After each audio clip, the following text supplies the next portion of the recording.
Let me talk to you for a minute. Not the polished version of you, the tired one. The one who's been grinding with no applause.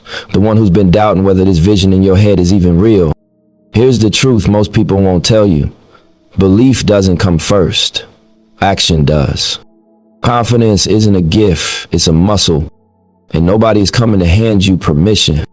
Every unstoppable person you admire started with uncertainty, resistance, and a voice in their head saying, "Who do you think you are?" The difference is, they kept moving anyway. Today isn't about motivation, it's about conditioning your mind to believe even when the evidence isn't there yet. Because once you force belief into your system, discipline follows. And when discipline shows up daily, unstoppable becomes inevitable. Let me break this down into 5 principles you can live by. Most people got this thing twisted from the jump.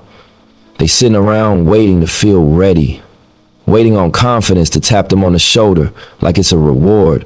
But confidence don't work like that. It don't show up first. Action do. Belief ain't some emotional way you catch on a good day. Belief is a decision you make when everything around you telling you it ain't gonna work. When the numbers don't add up, when the support ain't there, when the vision only exists in your head and nowhere else, that's when belief really matters. See, doubt loud. Doubt got a voice. It talk to you when you wake up, when you about to make a move, when you about to invest in yourself. They say, slow down, be realistic, stay where you at. Belief don't always talk back. Sometimes belief just move. Quiet, calculated, even with your heart beating fast, even with your hands shaking, belief still step forward. That's the part people don't tell you. You don't eliminate doubt to believe. You decide to move with doubt riding in the passenger seat. There's real science behind this too. Psychologists call it self-efficacy. Basically, people who believe they can influence outcomes perform better than people with the same exact skills who don't. Same talent, same resources, different belief. And that belief changes how long they stay in the game. One person quit early because it don't feel right. The other keep going because they decided this is who they are. Over time, the gap get wide. Not because of luck, because of belief-backed persistence. Think about a child learning to walk. They fall over and over, no drama, no identity crisis. They don't sit there like, maybe this walking thing just not for me. They get up again, because in their mind, walking is inevitable. Falling ain't proof they can't. Falling is part of how they learn. Somewhere along the way, as adults, we forget that. We start treating failure like a verdict instead of feedback. We let one setback rewrite our whole self-picture. And that's dangerous, because belief don't get questioned when you see yourself as a work in progress. It only get questioned when you start attaching your worth to outcomes. One loss, one rejection, one slow season, and now you're thinking maybe this ain't your lane. But if you study anybody who really built something solid, they all had seasons where nothing was clicking. The difference was they didn't let that season define the whole journey. Look at people who started businesses from nothing. No funding, no cosigns, no viral moment, just an idea and a work ethic. A lot of them were overlooked, doubted, even laughed at. Some of them were told straight up, this won't work. But they kept showing up. Not because they were fearless, but because they made a decision. A decision that said, I'm going to believe in this before the market does. I'm going to invest time, energy, and sacrifice before I see results. That's belief in its rawest form. Belief is showing up when the scoreboard says 0. Belief is clocking in when nobody watching. Belief is building a skill when it ain't paying yet. It's easy to believe when you're winning. That don't count. The real test is when progress slow and the excitement gone. When you're doing the same routine and the breakthrough ain't came yet. That's when belief either turns into discipline or dies as a thought. And here's the thing most people miss. Belief grows from evidence. Not external evidence, internal evidence. Every time you keep your word to yourself, you add a brick. Every time you do the work you said you would do, even when you're tired, you're proving something to your own mind. You're telling yourself, I can be trusted. Over time, that builds a quiet confidence that don't need approval. That's the kind of confidence that lasts. That's why people who've been through real struggle move different. They seen themselves survive days they thought would break them. They got proof. They might still doubt sometimes, but they know they're durable. They know they can endure. That knowledge becomes belief. Not loud, not flashy, solid. A lot of folks ask themselves, do I really believe in myself? That question already shaky. Because belief ain't something you ask permission for. It's something you claim through consistency. Instead of asking that question, look at the facts. You still here, you still trying, you still learning, you still getting up. That alone means something. Everybody don't make it this far. A lot of people quit mentally long before they quit physically. Belief is saying, I don't need to see the whole staircase, I just need to take the next step. It's understanding that clarity comes from movement, not from sitting still, overthinking. Most answers reveal themselves after you start, not before. The path don't open until you walk it. And belief don't mean arrogance. It don't mean you think you better than everybody else. It means you committed to becoming better than you were yesterday. It means you respect your own potential enough to work on it daily. It means you're willing to look foolish before you look successful. That's a price a lot of people ain't willing to pay. Some days belief gonna feel strong. Some days it gonna feel forced. That's normal. The mistake is thinking belief has to feel good to be real. Sometimes belief feel like pressure. Sometimes it feel like responsibility. Sometimes it feel like standing alone. But it always feel better than regret. At the end of the day, belief is personal. Nobody can give it to you. Nobody can take it from you either, unless you hand it over. You decide who you are before the world agree. You decide what your life means before the results come in. And once you make that decision, everything else start lining up behind it. Not overnight, but gradually, brick by brick, step by step. So stop waiting to feel ready. Stop waiting to feel confident. Move first. Decide first. Believe because you choosing to stay in the fight. Believe because you putting the work in. Believe because you survived everything that tried to stop you already. That's not motivation. That's evidence. Your mind don't believe what you say, it believe what you do. You can tell yourself all day that you're confident, that you're ready, that you're built for this, but if your actions don't back it up, your mind not buying it. The brain keep receipts. It remember every time you said you were going to do something and didn't. That's why confidence can't be talked into existence. It got to be earned through work. Discipline is the language your mind understands. It's showing up on time even when nobody checking. It's training when it hurt, studying when it's quiet, staying locked in when the result's still invisible. Every time you do what you said you would do, you send a signal to yourself that says, I'm solid, I can be trusted. And that trust starts to stack. Brick by brick, day by day. A lot of people think discipline is punishment, like it's something you force on yourself because life hard. But discipline is actually self-respect in motion. It's you deciding that your future matters more than your current mood. Because moods change, energy fade, motivation come and go. But discipline don't care how you feel. Discipline move regardless. Neuroscience explains this in a real simple way. The brain is wired to adapt to repetition. The more you repeat a behavior, the stronger that pathway gets. That's how habits form. That's how identity forms. You don't wake up one day and decide who you are. You practice being that person until it becomes natural. That's why people who stay consistent long enough start moving different without even thinking about it. Discipline turns into default. That's why athletes train when they don't feel like it. They don't wait on inspiration. They follow a schedule. Same time, same work, same focus. They understand something most people miss. If you let emotion decide when you work, emotion will also decide when you quit. Discipline take emotion out the equation and say, this is what we do, whether we feel like it or not. Look at anybody who transformed their body. Nobody wake up confident with abs and strength and endurance out of nowhere. They start unsure, maybe even insecure. They walk into the gym not knowing what they're doing. They stick to a routine. They show up again the next day and the next. Weeks go by and the mirror start changing. Clothes fit different. Energy rise. Months later, it ain't just the body that changed. The mindset different. They walk different. Talk different. They don't just look stronger. They believe they're stronger. That belief didn't come from motivation. It came from evidence. Their discipline gave them proof that they can commit, proof that they can endure, proof that they can change. That proof is powerful because once your mind see what you're capable of through repetition, doubt start losing ground. Most people think motivation come first, then action, but real life show the opposite. Action create motivation. Systems create consistency, and consistency create belief. You don't rise to how inspired you feel in the moment. You rise to the systems you built when you was clear-minded. Systems don't ask how you feel today. They just keep you moving. That's why people who win long term got routines, morning routines, training routines, study routines. They protect them like assets because they know those systems are carrying them on the days they tired, distracted, or discouraged. Systems hold the line when willpower weak. Discipline also teaches patience. It trains you to respect the process, to understand that growth ain't instant. It's gradual, it's layered. You don't see progress every day, but you feel it over time. That patience is dangerous in a good way, because when you're patient, you stop panicking, you stop quitting early, you stop looking for shortcuts, you start trusting the word. Small wins matter more than big moments. Waking up early when you don't want to.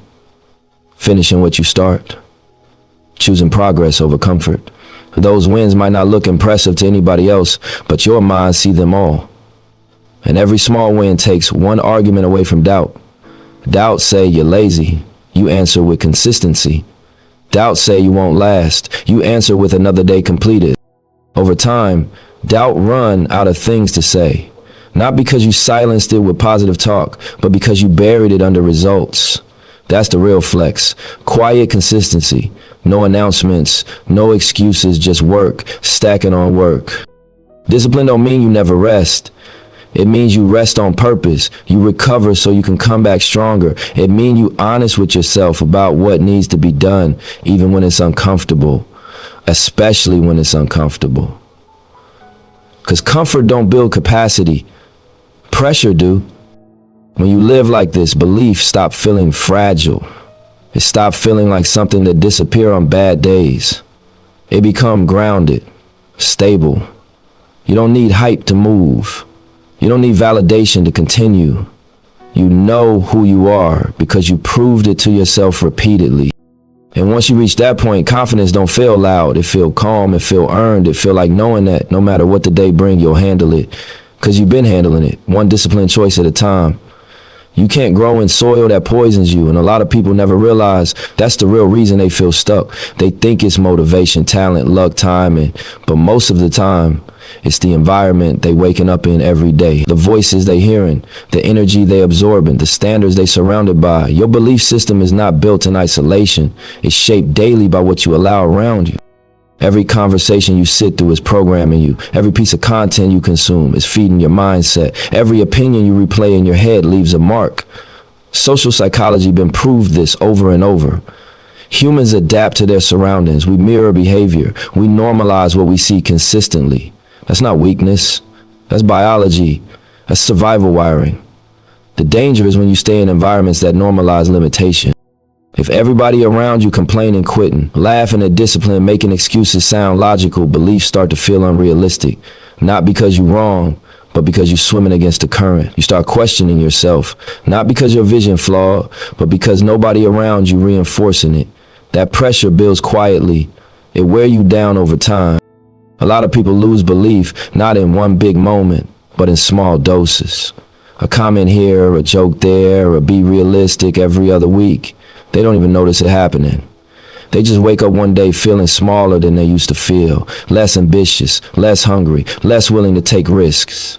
And they think something wrong with them when really they've been absorbing the wrong frequency. This don't mean everybody around you is bad or evil. It just means not everybody meant to go where you going. Some people only built for comfort zones.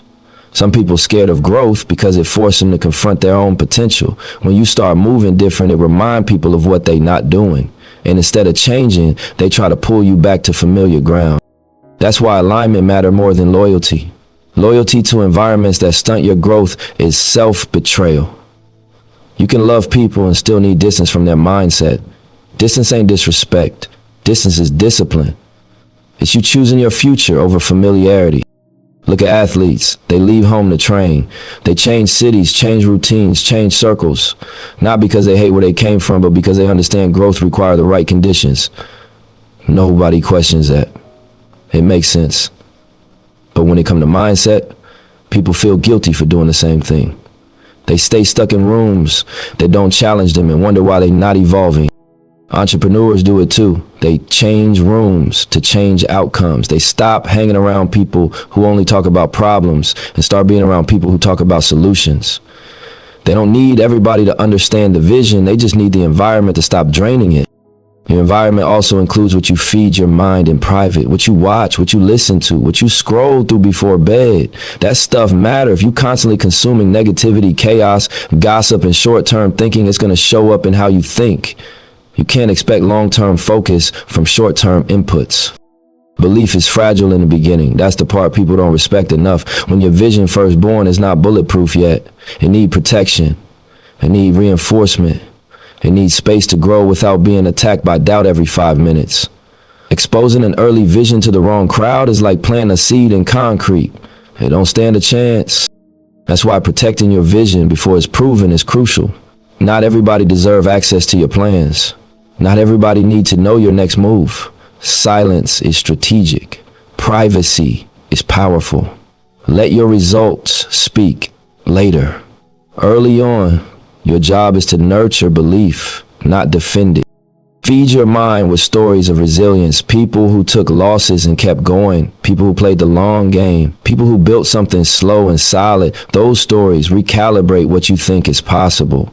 They remind you that struggle is normal, not a sign you failing. They help you zoom out when emotions try to trap you in the moment. Your conversations matter too. If every conversation you have revolve around what's wrong, what's unfair, what's impossible, your belief will shrink. But when you talk strategy, growth, lessons, execution, your belief expand. Language shape reality. What you speak consistently becomes what you see. Sometimes the hardest part is outgrowing a room that once felt like home. That can hurt. It can feel lonely. But loneliness with purpose is better than comfort without growth. Being misunderstood for a season is a small price to pay for becoming who you're meant to be. And here's the part nobody tells you. When you upgrade your environment, you upgrade your standards automatically. You stop tolerating laziness. You stop romanticizing struggle without progress. You start expecting more from yourself because the room expects more. That pressure sharpens you. It don't break you. It polishes you. Your belief will always reflect what you repeatedly expose yourself to. If you want stronger belief, build a stronger environment. One that challenges you, supports discipline, and respects long-term vision. One that makes quitting feel uncomfortable and growth feel normal. You don't need everybody with you. You just need the right energy around you while you're building. Because when belief is fed consistently, it don't just survive, it matures, it hardens. And once belief solid, no environment can take it from you. Pain is inevitable. It don't matter how talented you are, how smart you are, how connected you are. Pain is going to show up. It's part of the process, part of the journey. The question isn't whether you'll feel it. The question is what you do with it. Most people see pain and struggle as a stop sign. They hit the first wall and they think the road done. They think the universe telling them this is too much. But the truth is, pain isn't the end. Pain is information. Pain is feedback. Pain is fuel, if you know how to use it. Look around at people who've built anything meaningful. They never had a smooth ride. They had moments that would have broken most people. Losses, betrayals, failures, missed opportunities, injuries, heartbreaks. Every one of them had to face some form of struggle. The difference is in how they interpreted it. Some quit, some complain, some shrink. The ones who rise, they see the same struggle as confirmation. It tells them, yes, you're on the right path. It tells them, keep going, keep moving. You're learning more than you realize. Science backs this up too. Research on post-traumatic growth shows that people who reframe adversity as a learning experience often come out stronger, more resilient, more purposeful. Pain can either cripple you or educate you. It all depends on how you process it. You can take a hit and let it define your story, or you can take the hit, study it, and let it fuel the next chapter. Every scar, every bruise, every setback has a lesson hidden in it if you're willing to look. Failure teaches precision. When you fail, you learn exactly what not to do next time. You understand where you lack strategy, patience, or execution. Every failed project, every deal that fell through, every pitch that got rejected, these aren't losses. They're data points. They're teaching you how to refine your game. They're showing you what needs adjustment, what needs doubling down, what needs better timing. Rejection teaches self-reliance. Nobody gonna always believe in your vision. Sometimes your parents don't. Sometimes your peers don't. Sometimes the world at large doesn't. And that's okay. Rejection forces you to rely on yourself. It forces you to trust your judgment, your skills, and your persistence. Rejection teaches you that external validation is optional, but internal belief is mandatory. The stronger you get at relying on yourself, the less anyone else's opinion can shake you. Loneliness teaches focus. When you walk in a path that most people can't understand, you're gonna feel isolated. When you grinding toward a vision before it's proven, the world may seem distant, and the isolation is uncomfortable. But that discomfort isn't accidental, it's a filter. It separates the ones who only want comfort from the ones who want transformation. Loneliness sharpens focus. It quiets the distraction. It forces you to listen to yourself, your instincts, and your strategy. It builds mental toughness that no classroom, no mentor, and no guidebook can give you. Look at the greatest comebacks in sports or business history. Some of them failed publicly. Everybody saw it. Everybody knew it. It could have ended their story in shame, but what separated those who returned stronger wasn't talent. It wasn't luck. It wasn't timing. It was meaning. They refused to let pain dictate the final chapter. They refused to let rejection, failure, or loss write the headline for their life. Instead, they took that pain, folded it into their story, and used it as motivation to rebuild smarter, sharper, and stronger than before. Your scars are not signs of weakness. They are proof that you survived. They are proof that you endured, that you didn't fold when life demanded it. Every hardship, every heartbreak, every late night spent grinding, every rejection, every mistake, they all become evidence that you are capable. They tell you that you are more resilient than you think. They tell you that the obstacle that looks impossible today is something you've survived worse than before. And here's the thing most people miss. Belief grows when you face adversity head on. Every time you push through pain instead of running from it, your confidence in yourself strengthens. Every time you overcome what you thought you couldn't, you rewrite your internal story. You begin to see yourself as someone who is not defined by circumstances, but by the way you respond to them. Your belief doesn't come from easy wins, and it comes from endurance. It comes from proving to yourself that you can take hits and still move forward. Pain is temporary. The lessons it teaches, if you pay attention, last forever. The strength, the resilience, the clarity, and the focus you gain from it can't be bought, borrowed, or taught. You only earn it by living through it. And when you start to see every challenge as an opportunity to refine, sharpen, and strengthen yourself, nothing can stop you. You start to see setbacks as setups. You start to see scars not as reminders of suffering, but as markers of progress. Every successful person you admire has a story like this. They all had moments that would have made quitting seem reasonable. They all had pain that would have crushed the average person, but they didn't let it. They converted it into energy. They turned it into lessons. They turned it into fuel. And that's what you have to do too. You have to look at your struggle, your heartbreak, your failures, and say, this is my teacher, not my jailer. This is my fuel, not my finish line. So next time life hit hard, next time you feel the weight of struggle, remember this: the pain isn't permanent, but the lessons are. The scars are proof that you survive. The belief you build from enduring the unthinkable becomes unshakable. Every trial you face, every setback you encounter, every rejection you endure, these aren't signs to quit. They're signs to dig deeper, to rise higher, to prove to yourself that you're more than the circumstance. Pain is inevitable, but how you respond to it, that's the difference between ordinary and unstoppable. Pain is inevitable. Doubt is inevitable. Failure is inevitable. What you choose to do with it, how you transform it into fuel, how you use it to sharpen your focus and strengthen your belief, that's what separates the ones who just exist from the ones who dominate their own destiny. You can let it break you, or you can let it build you. The choice is yours. And every time you choose to use pain as fuel, you step closer to being truly unstoppable. Most people want success to feel instant, to show up overnight, to have proof of results before they've even put in the time. But life don't work that way. Unstoppable doesn't mean fast. Unstoppable means consistent. It means showing up every day, even when nobody watching, even when the excitement gone, even when the results seem invisible. Real growth, the kind that lasts, isn't flashy. It doesn't hit your notifications. It compounds quietly like roots digging deep under the soil, invisible at first, but unshakable over time. We live in a world addicted to shortcuts, to trends, to instant validation. Social media tells us success is a highlight reel, a moment that pops overnight. And everybody chasing that moment ends up exhausted, frustrated, and questioning themselves when it don't happen. But the truth is, there's no shortcut for mastery, for wealth, for influence, for respect. Nothing worthwhile happens before the process. Delayed gratification is uncomfortable, it's patient work.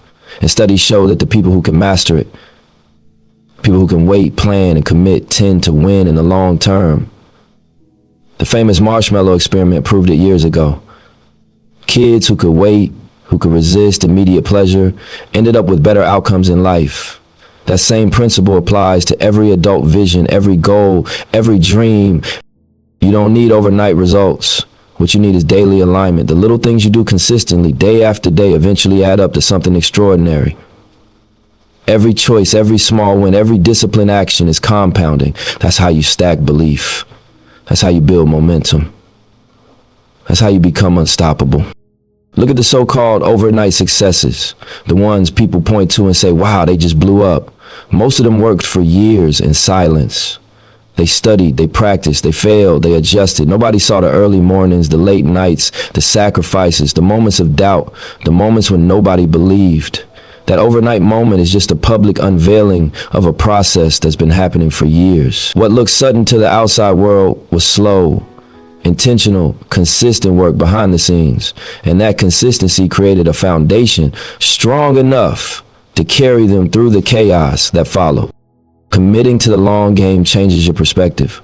When you realize this isn't a sprint, pressure decreases. You don't have to prove yourself to everybody today. You don't have to win every battle. You don't have to chase applause at every step. The focus shifts from immediate validation to building something that lasts. That patience, that long-term commitment allows your focus to sharpen. You can see the strategy clearer. You can think about legacy instead of hype. You can make moves with intent instead of desperation.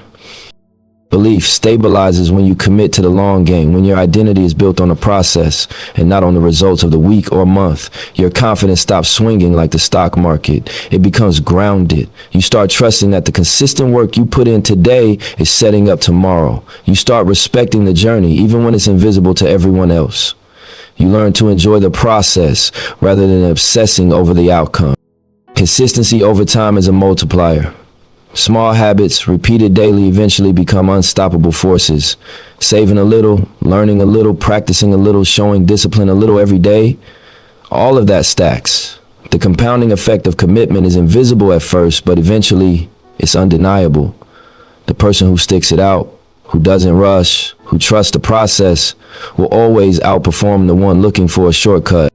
When you commit to the long game, decisions get easier too. You stop getting distracted by quick wins, trends, or temporary validation. You stop wasting energy on people who don't understand your vision. You start protecting your time and your focus. You measure success not by immediate applause, but by whether you are progressing in alignment with your plan. And that alignment, maintained daily, produces results that are not just impressive, they're enduring. Most people quit too early because they judge progress by immediate results. They don't see the hidden work, the internal growth, the lessons learned. But those who stick to the process, who accept the grind as part of the strategy, understand that life rewards consistency over flashiness. They understand that real value takes time. They understand that legacy is built, not bought. Every action you take today either compounds toward your future or it doesn't. And that's the thing about the long game. It forces discipline, patience, and self-trust. It teaches you to respect your own rhythm. It shows you that pressure is temporary, but the foundation you build is permanent. It proves that you can handle setbacks without losing sight of your purpose. Every disciplined choice is an investment in a version of yourself that doesn't panic, doesn't quit, and doesn't settle for less than what's possible. Patience is powerful. It's underrated. People think patience is passive, but it's not. Patience is active. Patience is showing up every day, grinding silently, building quietly, and trusting that the process will reveal results in its own time.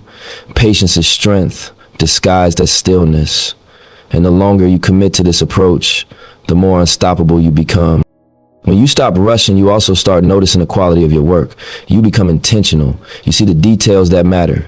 You correct mistakes before they multiply. You sharpen your skills instead of cutting corners. You measure progress not by instant reward, but by how aligned your actions are with your ultimate vision. That level of awareness is what separates ordinary from extraordinary. Long-term commitment also changes how you handle setbacks. You start seeing them not as failures, but as expected parts of the process. Temporary obstacles don't shake you because you know the bigger picture. You've built a patience muscle. You built the discipline to keep moving. You've learned that the compounding effect of small, consistent wins will always outweigh short-lived losses or distraction. To play the long game means to focus on sustainable growth. It means rejecting instant gratification for long-term dominance. It means building relationships that last, skills that endure, and wealth that compounds. It means understanding that every moment you put in today, every disciplined choice, every sacrifice, every focused action is a seed that will grow into something unstoppable. And the reward is more than just results. The reward is becoming the type of person who can handle results. The reward is confidence grounded in experience, belief hardened by persistence, focus sharpened by patience. When you commit to the long game, you're not just building success, you're building yourself. You're building endurance, character, and vision that no temporary obstacle can dismantle. Stay patient, stay strategic, stay locked in. Every day you do, every step you take is another layer added to your foundation. And one day, when the world sees the results, they'll call it overnight success. But you'll know the truth. It wasn't overnight. It was the long game. It was your commitment, your consistency, your patience, your discipline, and your refusal to rush the process. That's how you become unstoppable. Let me leave you with this. Belief isn't loud at first. It whispers when you wake up early. It shows up when nobody claps. It grows every time you keep your word to yourself. Force belief through action. Protect it through discipline. Feed it with the right environment. Harden it through pain. And sustain it through patience. Do this long enough and something changes. You stop asking if it's possible. You stop looking for validation. You stop needing permission. That's when you become unstoppable.